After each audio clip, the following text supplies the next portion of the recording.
You see, Shashi Tharoor isn't just another politician. He has become a brand. You just have to attend any literature festival and you will see what a rock star Shashi Tharoor is. Tharoor was removed as the president of the All India Professional Congress.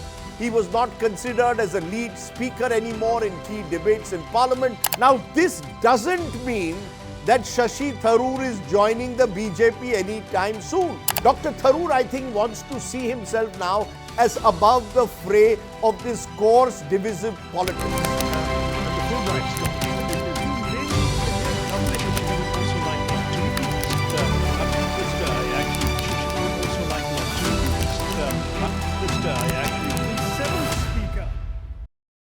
Namaskar, hello and welcome friends once again to Straight Bat, my weekly video blog where, as the title suggests, I comment with a straight bat. What is Shashi Tharoor up to has become a question that is now a puzzle wrapped in a perplexing bewilderment of utter bamboozlement. Before I get carried away with any more Tharoorisms, let me say that the four-time Thiruvananthapuram MP is now unfortunately caught in a political slugfest that shows up the Congress party, the BJP-led political model, Tharoor himself, and the political system in general. So to understand and answer the question what Shashi Tharoor is up to and what he will do next, you first need to understand all these different elements.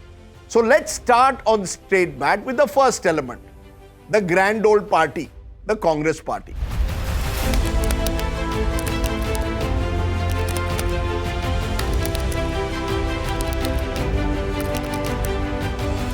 Now, you would have thought that the Congress party would have learned the lesson from losing so many of its articulate prime faces in recent times to the BJP and would have managed the Tharoor situation better.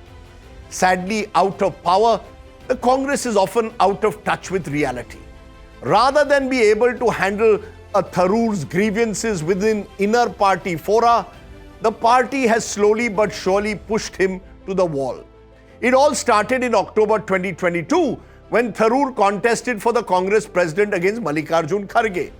Tharoor's challenge was then viewed by a section of the Congress as a threat to the authority of the Congress High Command, with K.C. Venugopal, the Congress General Secretary in particular, convinced that Shashi Tharoor was using an apparently losing battle for the Congress president as a platform to win a bigger war.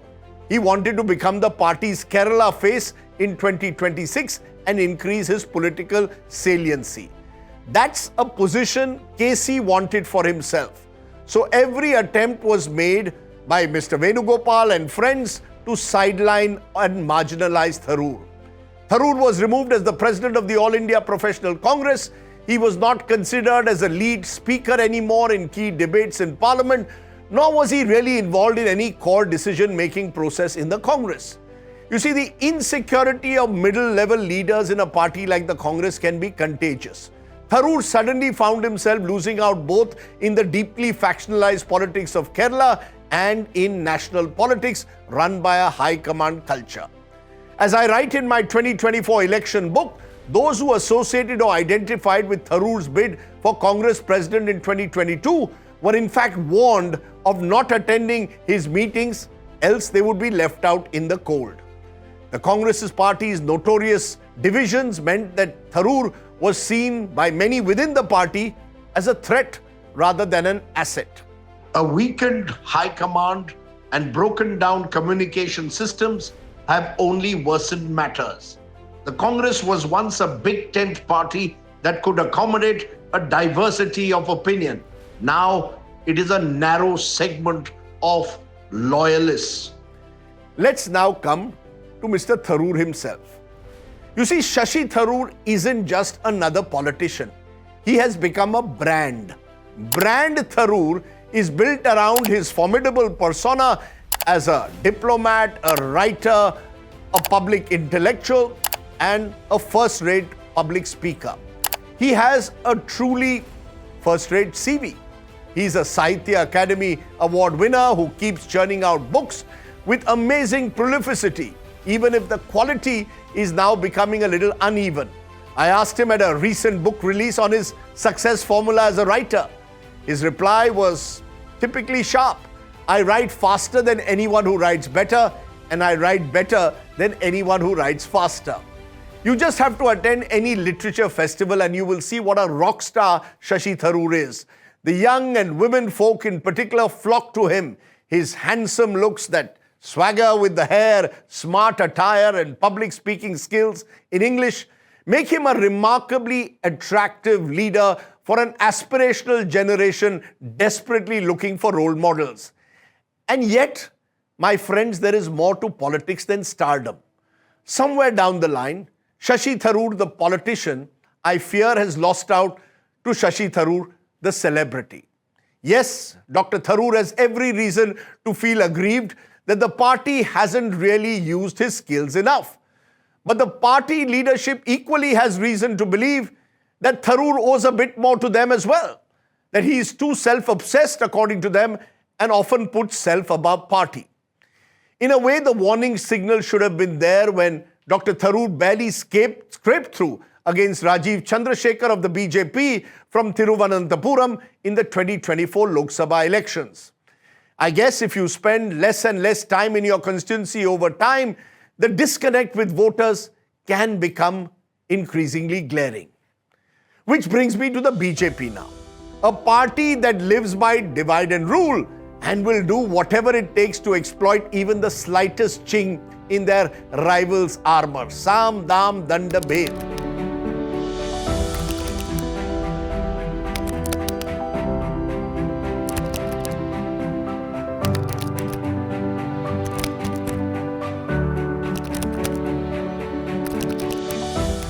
Is that over the years, the BJP has astutely targeted Congress leaders, especially in the last decade, leaders who they feel can fill in gaps within their own ecosystem. Dr. Tharoor for the BJP could become the kind of credible urban English-speaking face the party has all too few of. It is apparent that the BJP is keen to use Tharoor's suave diplomatic and public speaking skills not only as an effective government spokesperson on Operation Sindoor, but also to show up the Congress as a family-first party that cannot deal with talented individuals. Therefore, by creating the perception that Tharoor is within their broader outreach across the aisle, even as Congress leaders target Shashi Tharoor on social media, the Congress is made to look even more hapless and be seen as a party that won't put national interest above party interest, thereby scoring another embarrassing self-goal. Which brings me now to the political system in this country. My dear friends, India's politics now is so hyper-polarized that there is less and less space for any bipartisanship. Either you are with us or with them. There is shrinking space today in politics for truly independent-minded individuals who may not wish to toe a party line, the likes of a Rajaji or a Pilu Modi or a Jaiprakash Narayan of an earlier era. You won't find them in today's politics. Tharoor, in a sense, therefore, reflects the predicament of the successful middle-class professional, someone who was at the top of the UN diplomatic ladder, who, when catapulted into our politics, struggles to accept the sycophantic chamcha culture, as I call it, that permeates almost all our parties. Dr. Tharoor, I think, wants to see himself now as above the fray of this coarse, divisive politics.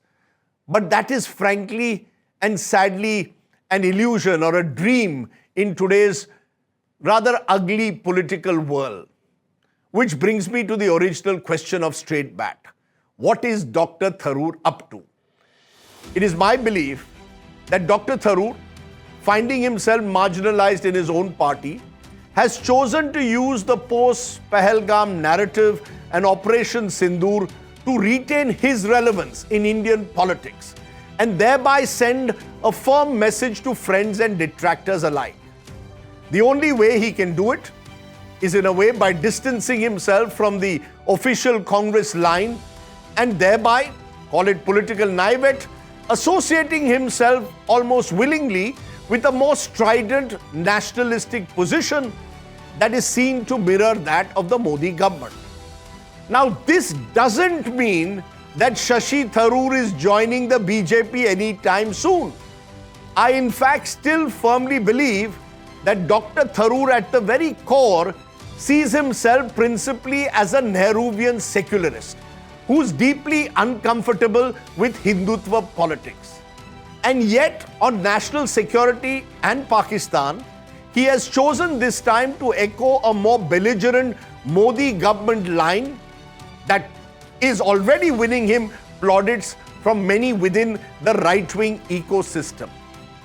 Ironically, in his 2018 book, Paradoxical Prime Minister, Dr. Tharoor had written, and I quote now, "The shameless exploitation of the 2016 surgical strikes across the LOC as a party election tool, something the Congress has never done despite having authorized several such strikes earlier, marked a particularly disgraceful dilution of the principle that national security issues require both discretion and non-partisanship."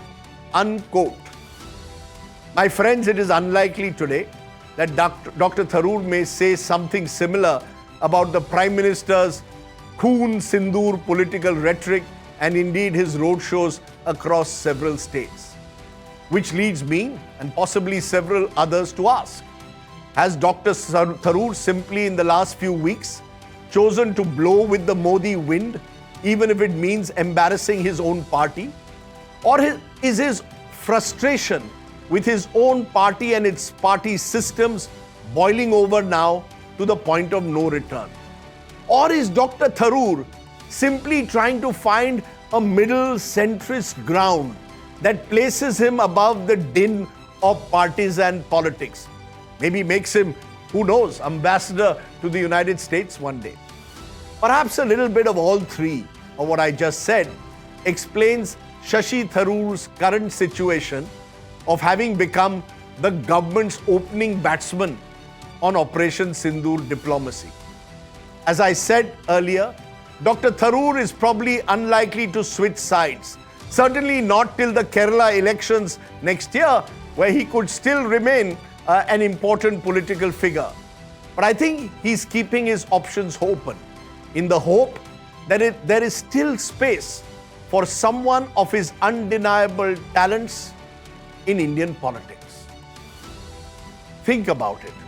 That was the straight bat.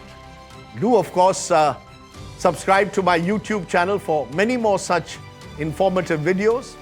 For now, stay well, stay safe. Jai Hind. Namaskar.